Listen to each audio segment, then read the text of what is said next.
સમી જિલ્લા પંચાયત બેઠકમાં કોંગ્રેસનો વિવાદ સમાપ્ત. પ્રાંત કચેરીએ પ્રથમ મેન્ડેટ માન્ય રાખતા મામલો શાંત થયો.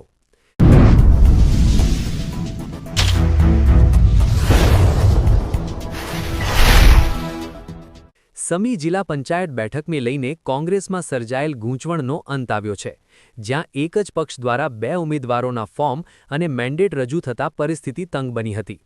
કોંગ્રેસ તરફથી રમેશભાઈ ઠાકોર અને રણછોડભાઈ સિંધવ બંનેએ ઉમેદવારી નોંધાવી હતી. પ્રાંત કચેરીમાં ચકાસણી દરમિયાન મેન્ડેટમાં ફેરફાર મુદ્દે વિવાદ ઉગ્ર બન્યો હતો.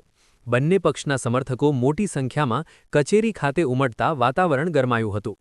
આખરે પ્રાંત કચેરીએ નિર્ણય જાહેર કરતા પ્રથમ રજૂ થયેલ મેન્ડેટને માન્ય રાખવામાં આવ્યું છે. આ આધારે રમેશભાઈ ઠાકોરને સત્તાવાર ઉમેદવાર તરીકે માન્યતા આપવામાં આવી છે. રણછોડભાઈ સિંધવ તરફથી હાલ કોઈ પ્રતિક્રિયા સામે આવી નથી. પ્રાંત અધિકારીએ સ્પષ્ટતા કરતા જણાવ્યું કે નિયમ મુજબ પ્રથમ રજૂ થયેલ માન્ય મેન્ડેટને જ સ્વીકારવામાં આવે છે, જેથી ગૂંચવણ ટાળી શકાય.